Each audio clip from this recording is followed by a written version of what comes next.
Buenos días, queridos hermanos y hermanas, que el Señor les bendiga. Feliz día jueves, jueves eucarístico, jueves de encuentro con nuestro Señor Jesús, allí en el Santísimo Sacramento del altar. Vamos a visitarlo, vamos a poner nuestra vida en manos de Él y confiemos en que este día va a estar lleno de bendiciones. Este día, jueves de la 17ª semana del tiempo ordinario, la Iglesia nos presenta el Evangelio según San Mateo, capítulo 13, versículos del 47 al 53, como la lectura de este día para meditar. Recuerdan que estamos en el discurso parabólico o del reino de Dios en parábolas o el discurso de las parábolas del reino de Dios. Jesús ya ha dejado de hablar con toda la multitud y ahora se encuentra en la casa hablando con sus discípulos y contándoles otras parábolas. Ayer escuchábamos la parábola del tesoro escondido y la perla fina, la perla de gran precio, y en ambas parábolas se nos subraya la importancia de la respuesta al encontrarnos con el reino de los cielos. Tiene que ser una respuesta inmediata, decisiva, radical, puesto que hemos encontrado lo que andábamos buscando, lo que no volveremos a encontrar, la oportunidad de ser plenamente felices. Hoy, ante tal exigencia, Jesús contará las últimas dos parábolas de este discurso sobre el reino de los cielos, la parábola de la red y la parábola de lo nuevo y lo viejo. Escuchemos la palabra del Señor en el Evangelio según San Mateo, capítulo 13, versículos del 47 al 53. En el nombre del Padre, y del Hijo, y del Espíritu Santo. Amén. El reino de los cielos se parece a una red echada al mar, que atrapa peces de toda especie. Cuando se llena, los pescadores la sacan a la orilla y sentándose, reúnen los buenos en cestas y los que no valen los tiran. Así sucederá al fin del mundo. Vendrán los ángeles y separarán a los malos de los buenos, los echarán al horno de fuego. Allí será el llanto y el crujir de dientes. ¿Lo han entendido todo? Le responden que sí. Y él les dijo: Pues bien, un letrado que se ha hecho discípulo del reino de los cielos se parece al dueño de una casa que saca de su tesoro cosas nuevas y viejas. Cuando Jesús terminó estas parábolas, se fue de allí. Palabra del Señor, gloria a ti, Señor Jesús. Las últimas dos parábolas. La primera, la parábola de la red. Esta parábola es similar a la parábola de la cizaña. Es decir, Jesús vuelve a repetir la misma enseñanza de la parábola de la cizaña, solo que con diferente ejemplo, con diferente parábola. Primero contó la parábola de la cizaña y ahora cuenta la parábola de la red. La enseñanza, vuelvo a repetir, es exactamente la misma. De hecho, en el griego original, el relato comienza con un adverbio, palin, que significa de nuevo. Es una expresión que lo que quiere significar es que la persona está volviendo hacia atrás o va en sentido inverso, está regresando, en este caso, al tema que ya ha tocado antes, que es el tema de la parábola de la cizaña. Entonces, atención a esto, porque Jesús nos va a repetir dos veces la misma enseñanza. Y ya sabemos que para los judíos repetir algo dos veces quiere decir que es muy importante. Es una manera de acentuar la importancia de algo o de alguien. Marta, Marta, lo que te voy a decir es muy importante, pon atención. Si el Señor repite la enseñanza con diferente parábola, es porque la enseñanza es muy importante para el discípulo. Veamos la parábola.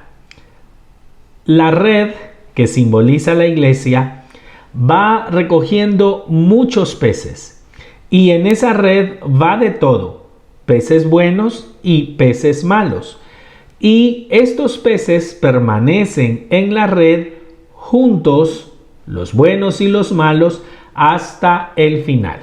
Cuando ya llega el momento de sacar la red y ponerse a escoger, entonces los peces buenos se guardan y los peces malos se queman, se echan en un fuego. Así como la cizaña termina en un fuego, pues los peces malos también terminan devorados con el fuego. Veamos cómo Jesús insiste entonces en el desenlace escatológico. Y es que esto es mucho más importante si tomamos en cuenta las parábolas del día de ayer, en donde Jesús decía que el reino de los cielos es algo tan importante por lo que vale la pena dejarlo todo. Es que estamos hablando de la plenitud eterna, de la alegría eterna. No es que Jesús esté intentando amenazar o asustar a alguien, sino lo que Jesús está haciendo es, después de haber contado cómo cuando tú encuentras el reino de los cielos, encuentras lo más grande que podrás encontrar en tu vida, que exige una respuesta.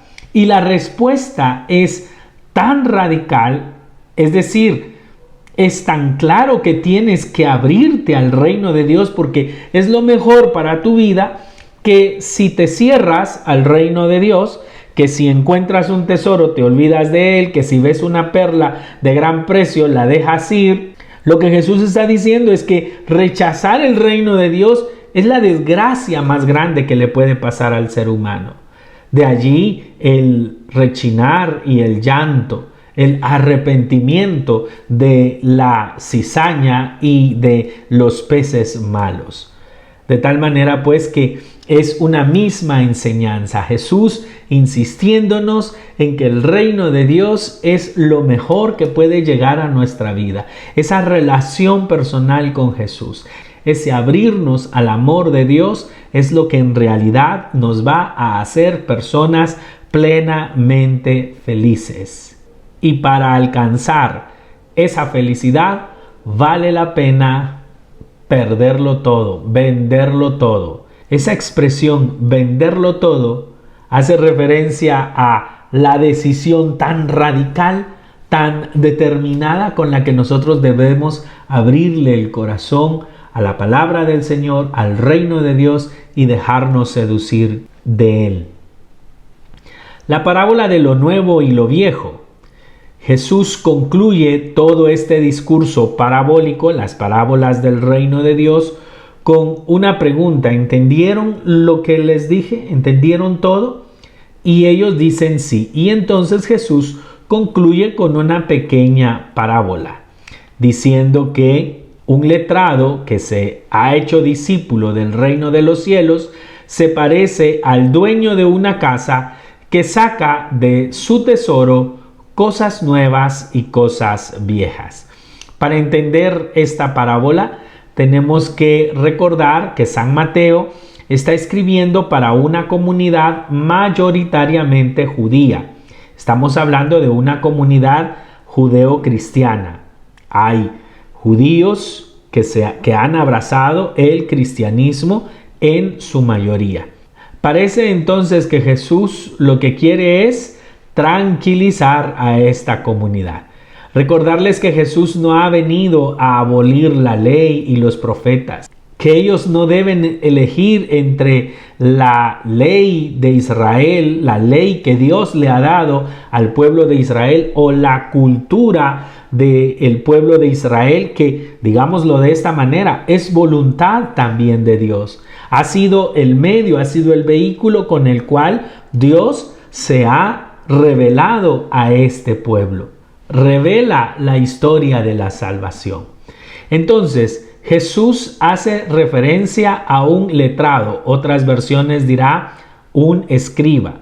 Los letrados o los escribas son expertos en la ley porque ellos son los que escriben, los que copian a mano toda la ley, todo el Antiguo Testamento. Y por supuesto, ese es un trabajo sumamente importante y a la vez ellos están capacitados entonces para interpretar la ley. Jesús habla de un letrado o escriba, en griego gramateus, que se ha hecho discípulo del reino. Lo interesante es que el término discípulo en griego, didaskómenos, no se utiliza en el original de este texto.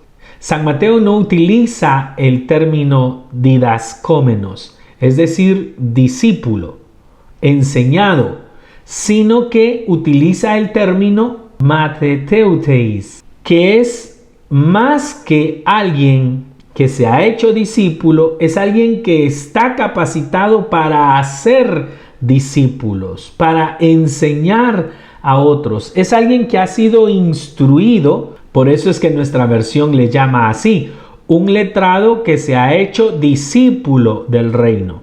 Otras versiones dirán un escriba o un letrado que ha sido instruido en el reino.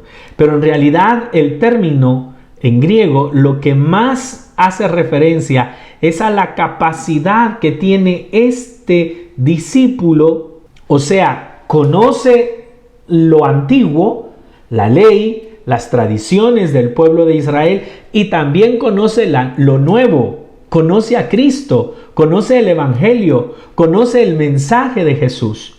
Este que conoce lo antiguo y lo nuevo, digámoslo en términos más modernos, que conoce el Antiguo Testamento y el Nuevo Testamento. Y como conoce a Cristo, puede sacar de allí la palabra de Dios, puede sacar de allí la historia de la salvación, puede sacar de allí el gran proyecto de Dios para la humanidad. Él puede descubrir cómo en la ley antigua ya estaba el proyecto de Dios de la salvación de la humanidad en la persona de nuestro Señor Jesucristo. Esa es la razón por la que nosotros tenemos el Antiguo Testamento dentro de la Sagrada Escritura. Precisamente lo usamos en esta categoría que Jesús está enseñando a sus discípulos a usarlo. Ya ustedes que son discípulos, que conocen a Cristo, pueden ir al Antiguo Testamento y pueden sacar de allí la revelación de Dios en Cristo. Y esto es algo sumamente importante de recalcar. El discípulo de Jesús no asiste, no acude al Antiguo Testamento para judaizarse, sino para encontrar en ese Antiguo Testamento la verdad de Cristo. Leemos el Antiguo Testamento a la luz de Cristo. Y esto es algo que algunos no han comprendido. Por ejemplo, nuestros hermanos no católicos de sobre todo sectas neopentecostales que judaizan el cristianismo y entonces hablan de ministerio de danza, por ejemplo, y le atribuyen una serie de atributos espirituales al tema de la danza, pero deben de estar vestidos como se vestían los judíos y los movimientos de danza son de danza hebrea porque es como el Señor quiere ser alabado. Y una serie de cosas judaizadas como el uso de los cuernos, ¿verdad? Del cordero, los que usaba el pueblo de Israel para el combate, los famosos shofar, los vemos en las sectas protestantes y lamentablemente muchos católicos no formados, no escribas, no letrados, no instruidos, pues terminan imitando todas estas imitaciones del judaísmo. No falta más de algún católico que ande con el shofar, No falta un católico que quiera en su comunidad que ande con el manto y la gente danzando y cuestiones judías. Eso pasa por una falta de una buena formación. El discípulo acude al Antiguo Testamento, lee el Antiguo Testamento a la luz de Cristo, no para judaizar su fe, sino para sacar de él la verdad de la historia de la salvación, realizada por Dios, revelada en el Antiguo Testamento para el pueblo de Israel y luego iluminada y explicada a la luz de la verdad de nuestro Señor Jesucristo. Así pues, un discípulo de Jesús que ha sido instruido puede ir al Antiguo Testamento y desde la luz del Nuevo Testamento compartir con sus hermanos que el proyecto de Dios, que es la salvación de los hombres, ofrecerles la vida bienaventurada de Dios, la plenitud de vida en Él, se ha realizado en Jesucristo nuestro Señor.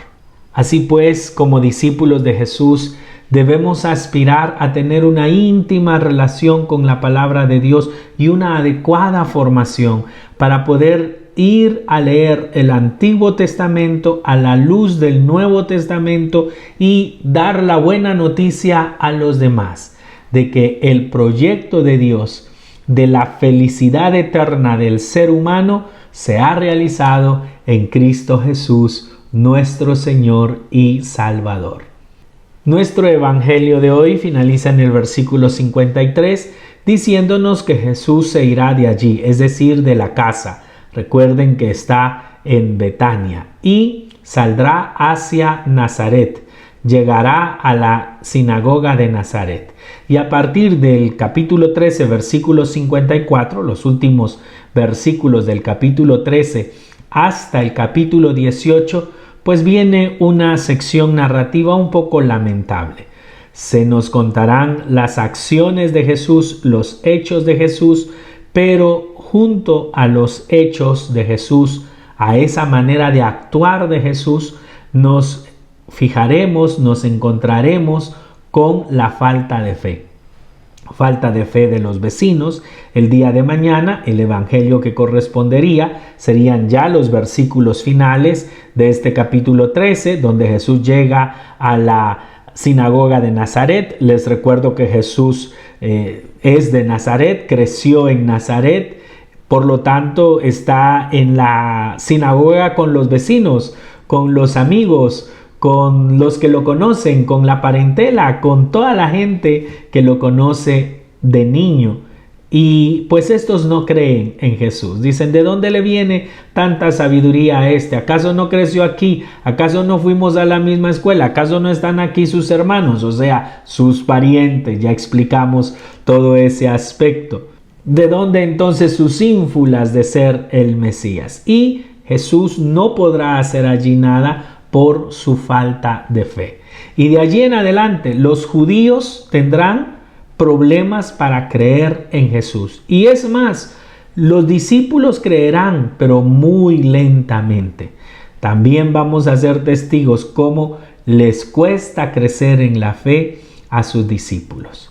Pidámosle al Señor que a través de su palabra, a través de meditarla, cada día nosotros vayamos creciendo y vayamos respondiendo mejor a ese anuncio del Evangelio. Y que seamos capaces de responder como el que encontró el tesoro, como el que encontró la perla de gran precio. Reaccionar inmediatamente y con radicalidad, abrirle nuestro corazón a Jesús, conocerlo a profundidad y luego darlo a conocer a los demás, porque conocer a Cristo es lo mejor que nos puede pasar en la vida.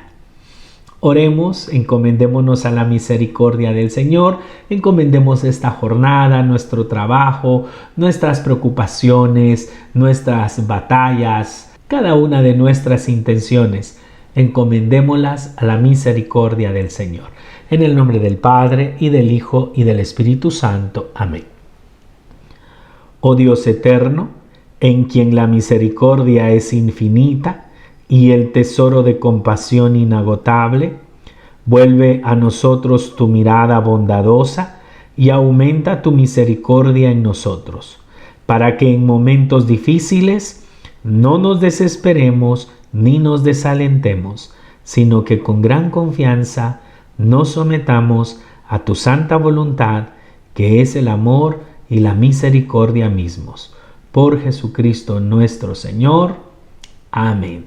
En el nombre del Padre, y del Hijo, y del Espíritu Santo. Amén. Que el Señor les bendiga, queridos hermanos y hermanas, que tengan un excelente día y en medio de cada circunstancia que vivamos hoy, nos demos cuenta que el Señor está ahí cerca de nosotros. Ánimo, que tengan un lindo día.